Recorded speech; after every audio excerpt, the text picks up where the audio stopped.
E disse Abraão: Deus proverá para si o cordeiro para o holocausto, meu filho. Assim caminharam juntos. Quem pode dizer amém? Amém. Eu quero, com a permissão da direção dessa casa, me distanciar do texto temático deste culto missionário para ler apenas Lucas capítulo 10, versículo 1 e 2, e me embasar nesse texto para falar algo que Deus colocou no meu coração. Quem pode dizer amém? Amém. Não se preocupe, porque eu não vou sair desta visão missionária aqui dessa casa. Capítulo 10 de Lucas, versículo 1 e 2, diz assim, para ganharmos tempo: E depois disto, designou o Senhor ainda outros 70, e mandou-os adiante da sua face, de 2 em 2, a todas as cidades e lugares aonde ele havia de ir. E dizia-lhes: Grande é em verdade a seara, mas os obreiros são poucos. Rogai, pois, ao Senhor da seara, que enviou obreiros para a sua seara. Quem pode dizer amém? Amém. Pode sentar, dando glória a Deus, em nome de Jesus. Já foi orado. Eu creio na oração dos santos pela minha vida. Me coloco na dependência do Senhor para em rápido momentos, porque as horas já estão bem avançadas. Eu quero então trazer algo bem breve para a igreja nesse lugar. Quero parabenizar a ornamentação, né, que está bem a caráter, né, de um culto missionário. Parabéns à organização, à direção desta comissão maravilhosa. Deus abençoe o carinho, o esforço, o jogral que se apresentou assim, maravilhosamente abençoado, talento do céu. Deus abençoe os santos em nome de Jesus. Missão. Toda vez que lembramos dessa expressão missão, não tem como não lembrar de ato missionário, porque missão não é outra coisa senão um ato de enviar. A igreja que envia um missionário ou um obreiro, ela está fazendo missões porque está enviando. Aquele que está sendo enviado, ele também é um missionário, tanto quanto aquele que envia. Quem envia é o missionário e quem é enviado também é um missionário, porque missão é um ato de enviar. E nós louvamos a Deus porque esta igreja, ela não só faz missão local, mas missão urbana, missão transcultural, missão rural. Em todo lugar, dentro e fora, ela está fazendo missão. Bendito seja Deus. A Bíblia de Gênesis e Apocalipse vai inspirar, vai inspirar missões. Não tem como ler as Escrituras e não enxergar essa palavra missão. Esse ato missionário, porque está, já foi falado aqui, no coração de Deus e deve estar no meu e no seu coração. O primeiro missionário que encontramos nas Escrituras chama-se o próprio Deus. Porque, pastor, o senhor está falando que é Deus? Porque quando Adão peca, no capítulo 3, versículo 9, quando ele peca, a Bíblia diz que Deus vem ao seu encontro, e vem ao encontro do caído, do pecador. Deus não se isola, Deus não deixa o pecador para lá. Não, o Deus que cria é o Deus que assume compromisso com a sua criação. Então ele vem para resolver o problema do pecado. Ele vem. O que acontece? Deus não envia, porque não há quem enviar, então ele mesmo se auto-envia, ele auto-se designa, ele se auto-envia, então ele vem, aleluia, e vem para resolver o problema. Porque quando Deus vem, ele não vem para trazer uma solução rasa do problema. Ele vem para resolver o problema. Eu não sei se você chegou com um problema aqui hoje, mas Deus já chegou aqui. Está dizendo para mim, para você, eu cheguei. E cheguei para resolver. Para você não esquecer, repita comigo, Deus só chega para definir as coisas. Deus está definindo algo aqui hoje. Então Deus envia. E por causa do pecado, porque Deus deixa o pecado isento, existe a pena. Então Deus olha para Adão e tem aquele diálogo com Adão. E disse: Adão, Deus procura Adão e não encontra. E disse: onde estás? Mas foi a forma de Deus se dirigir ao homem para dialogar. Porque se tem alguém que tem vontade, deseja, prazer de conversar com o homem, chama-se Deus. Tem prazer de conversar comigo e com vocês. Então ele abre o mar e diz: onde você está? Adão, conhecendo agora de perto o pecado, diz: eu me escondi, porque vi que estava nu. Eu disse: Deus veio para resolver o problema.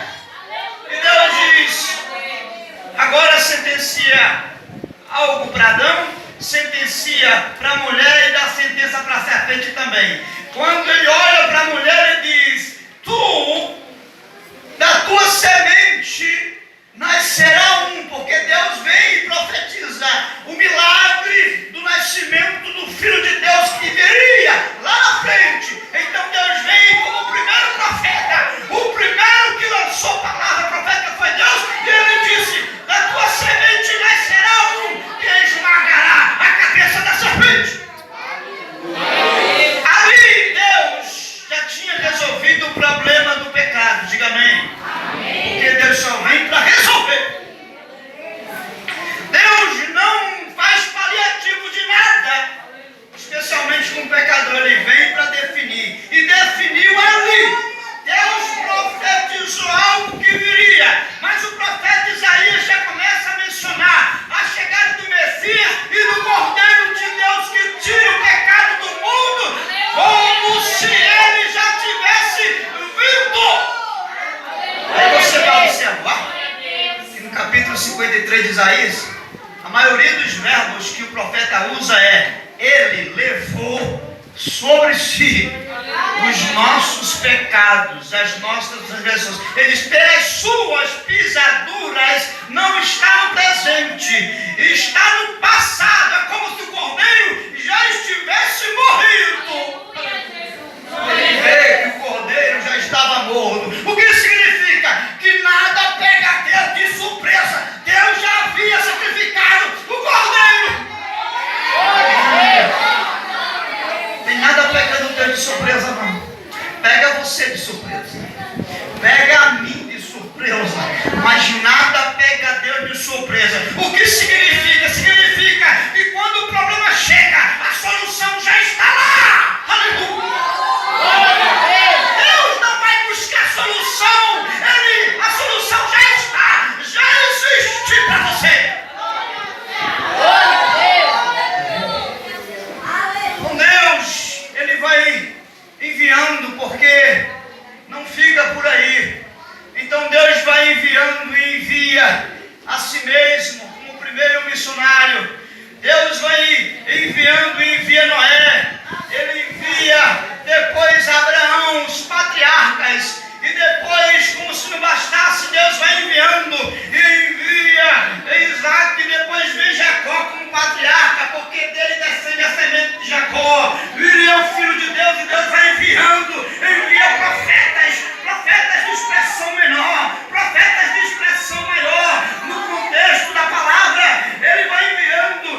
capítulo 14 ele vai dizer: não se turbe o vosso coração, crede em Deus, crede também em mim. Na casa de meu pai há muita morada, se não fosse assim eu vos não teria dito, vou, mas vou para preparar lugar. E tem mais, no capítulo 16 ele vai dizer: eu enviarei o outro Consolador.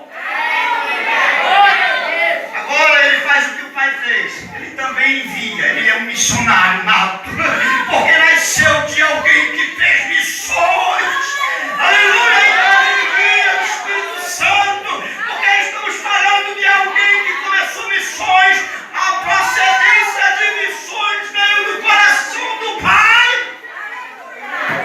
não foi invenção humana. Essa missão sai do centro do coração de Deus.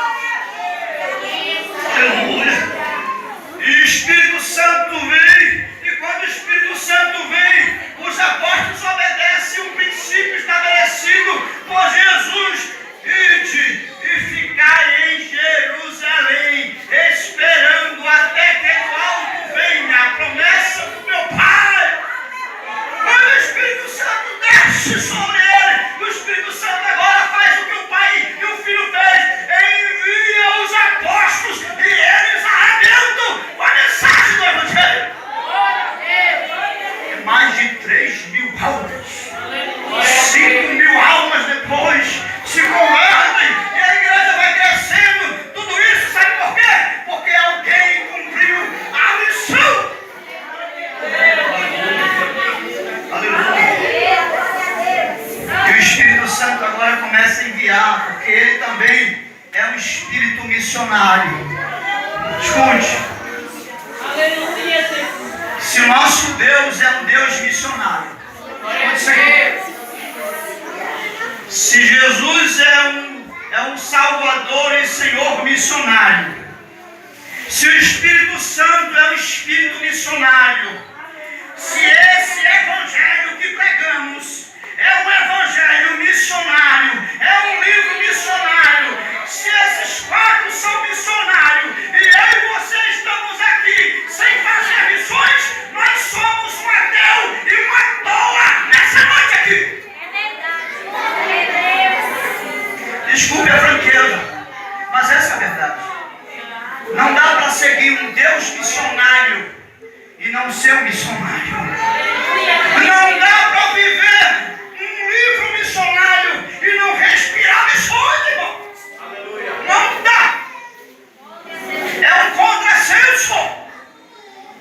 É dar murro em ponta de faca. É tentar passar de contra uma parede. A partir de hoje, que eu e você possamos despertar para essa realidade. Não dá para ser outro senão um missionário de Deus. Diga amém. Amém. O texto vai nos ensinar. Nós lemos o capítulo 10, versículo 1 e 2. Se você observar o que antecede o capítulo 10, o capítulo 9 ao 46, verso 46 em diante, Jesus vai dar duas características de uma obra missionária. De pessoas que fazem a obra missionária. E alguns dos discípulos, em dado momento, estavam preocupados com quem ia tomar a frente da obra quando ele fosse assunto aos céus. Estavam preocupados quem ia ser o maior na obra missionária, quem estaria à frente. E Jesus ouvindo, e olha para cá, pessoal, olha para cá. Vocês vão resolver isso tudo. Olha para cá. Jesus, entendendo o que estava acontecendo, ele chegou e disse: escute, pegou uma criança, colocou no meio deles, 9:46 de Lucas, colocou no meio deles e disse: quem não recebeu o reino de Deus? Como? Aleluia! Uma criança não pode entrar no reino de Deus. Estamos falando de obra missionária. Jesus estava preparando alguns homens para dar continuidade à obra missionária. Ele não podia colocar infantis ali. Eles tinham que deixar a sua obra que não terminou na mão de gente amadurecida, na mão de gente que tivesse compreensão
dependência. Ela sempre depende de algo. Então Jesus está revelando: vocês vão sempre ser dependentes da ação de Deus para fazer alguma coisa. Se não compreendermos essa verdade, vamos ficar perdidos e brincando um com o outro, como os discípulos estavam aqui. Essa lição não é para gente grande, gente que acha que já sabe de tudo, gente que acha que não precisa aprender. É para gente que entende que está sempre dependendo da ação do Espírito Santo. Aleluia. E Deus só encontra e busca a gente pequena, porque grande só tem Ele. Aleluia. Lembra de Davi? O menor de seus irmãos, o pequenininho, mas Deus foi buscar o pequenininho. Lembra de Gideão? Ele chegou a dizer: eu sou o menor da casa de meu pai. Eu disse: é você mesmo que eu quero, rapaz. Eu quero os pequenos. Pequeno no sentido de reconhecer a dependência de Deus. Aleluia! Pequeno no entendimento de que você sempre vai precisar da direção de Deus para fazer missões. Versículo 44. O texto vai nos ensinar que alguns deles viram alguns homens fazendo a mesma obra que eles estavam fazendo. E chegaram para Jesus e disseram: Senhor, quer que a gente manda eles parar? Eles não podem fazer o que a gente está fazendo porque não faz parte desse grupo aqui. Quer que eu mande ele parar? Tem um camarada ali que está até expulsando demônio. Eu acabei de fazer isso aqui também. Mas é entre nós aqui esse negócio. Como é que é isso? Aí Jesus olha para eles e diz: quem não é contra mim, é por mim. Deixe fazer a obra. Isso é duro, mas tem que falar. Escute. A obra missionária não é de particularidade de igreja nenhuma. Jesus está abrindo os olhos dele e dizendo: escute, pensando que essa obra só se limita aqui. Se acostume com isso, porque essa obra ela é gigantesca. Vai chegar um momento que no verso você vai ver outros povos fazendo a mesma obra e estão em meu nome realizando. Ele está dizendo: eu não manifesto apenas aqui, eu manifesto a minha glória aonde e com quem eu quero. Mas a religião, a crendice, nos escraviza, achando que Deus só opera aqui dentro do nosso corpo. Achando que a manifestação de Deus é só entre nós.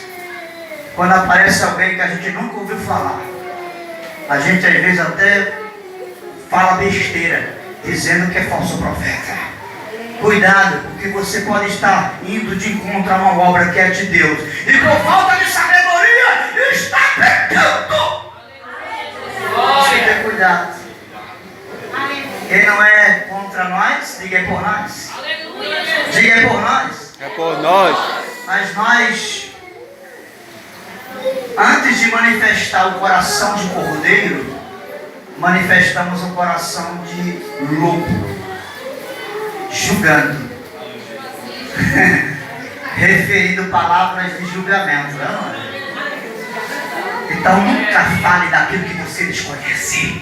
Para não esquecer, diga: nunca fale daquilo que você desconhece. Desconhece? Coloca na mão de Deus. Tu sabe todas as coisas. Faça como Pedro fez. Tu sabe, Senhor. Abençoa. Faz a tua vontade. Aleluia. A obra de Deus não é de particularidade de igreja nenhuma, não. É dele. Ele é o Senhor. E Ele usa quem Ele quer, onde Ele quer levantar. E como Ele quiser fazer, Ele vai fazer. Se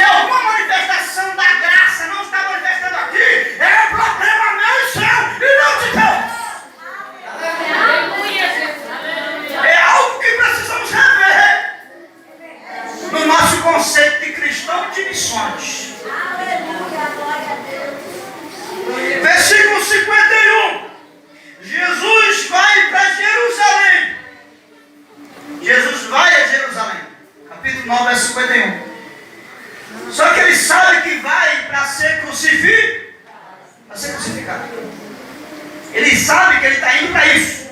Mas o texto vai dizer, ele decidiu firmemente ir a Jerusalém. Sem pensar duas vezes, sem duvidar, sem medo. Aleluia. E o que é que esperava ele em Jerusalém? Diga a cruz. Os pregos. As chicotadas. E todo aquele vitupério estava esperando ele. Mas ele não voltou atrás. Decidiu. Ele não olhou para o resultado da missão. O que Jesus estava interessado era em cumprir a missão. Diga aí, cumprir a missão. Ele está nos ensinando que a priori do reino missionário não é o resultado da missão, é cumprir a missão ordenada. Mas nós nos preocupamos logo com o resultado. A nossa preocupação, a gente mal começou a fazer a obra, já está perguntando, Jesus, eu quero colher muitos frutos. Jesus, eu não aceito isso em resultado. Isso é bom, amém? Ser otimista, amém? Ver na frente, mas a missão, não, o princípio dela não é esse. O princípio dela é cumprir a missão. O seu objetivo principal é ir e fazer o que o mestre manda fazer. Apolo plantou, Paulo regou, mas Deus deu o crescimento. Aleluia. Glória a Deus. O resultado é de Deus. Diga, o resultado de Deus. O resultado é de Deus. É Ele que vai dar resultado no teu trabalho. Se é o término dessa festividade de missões, não se vender uma única alma, fica preocupada não. Porque o dever e a ordem já foi cumprida. Amém? Se preocupa só em fazer o que o mestre mandou fazer. O resultado é com ele, porque quem vai fazer crescer o que você plantou chama-se Deus, o Senhor da Seara. Toda vez que Deus mandar você fazer algo, dentro ou fora dessa casa, tua única preocupação seja em cumprir o que o Senhor mandou fazer. Deixa o resultado com ele. Versículo 57 e 58. Alguns chegam para ele e dizem assim: Senhor, aonde o Senhor for, eu vou. Jesus olha para eles e diz assim: é o seguinte, ó, o filho do homem não tem onde inclinar a cabeça. Eita Deus. Jesus está dizendo: tanto eu faço um travesseiro como uma pedra. Eu não tenho uma hora para dormir, não tenho uma hora para comer. E alguns textos do Evangelho de João vai dizer que eles não tinham tempo nem para comer. O que Jesus está ensinando? Que a obra missionária não é uma obra de oba-oba, de refresco e Coca-Cola. Não, é uma obra de sacrifício. Não tem moleza nessa obra não. E o que eu acho lindo no reino de Deus e na pessoa de Jesus é que ele bota as cartas na mesa. Quer continuar me seguindo? Não tem moleza, não é dureza. Agora o galardão é certo. Tem recompensa de Deus para mim e para você. Agora é dureza. Vai ter hora que você vai ter que investir no seu próprio bolso. Porque missões implica área financeira também. Missões implica tempo. Às vezes você tem que implicar tempo. Tirar tempo de onde não tem. Apertar o teu tempo para dar mais no reino de missões. Na obra missionária. Missões implica renúncia. Mas muitas vezes deixar de fazer o que gosta para fazer o que Deus gosta. Aleluia, glória a Deus. Aleluia. Sacrifício. Versos 59, 60 e 61, onde disse: Senhor, deixa que eu primeiro enterre meu pai. Outro disse: deixa me despedir da minha mãe. Deixa que os mortos sepultem seus mortos. Jesus olha e diz: deixa os mortos enterrar os mortos e você vem e me segue. Em outras palavras, não dá para dividir um coração com o reino de Deus e as coisas da gente. Ou você se entrega corpo, alma e espírito para fazer o que Deus quer que você faça, ou não vai dar certo. Não dá para dividir o coração e a mente. Tem que se entregar por inteiro, como Abraão se entregou sem revelas. E às vezes a gente não faz isso. A gente entrega um tempo, mas tem algumas coisas que a gente deixa de entregar. A gente segura a oferta.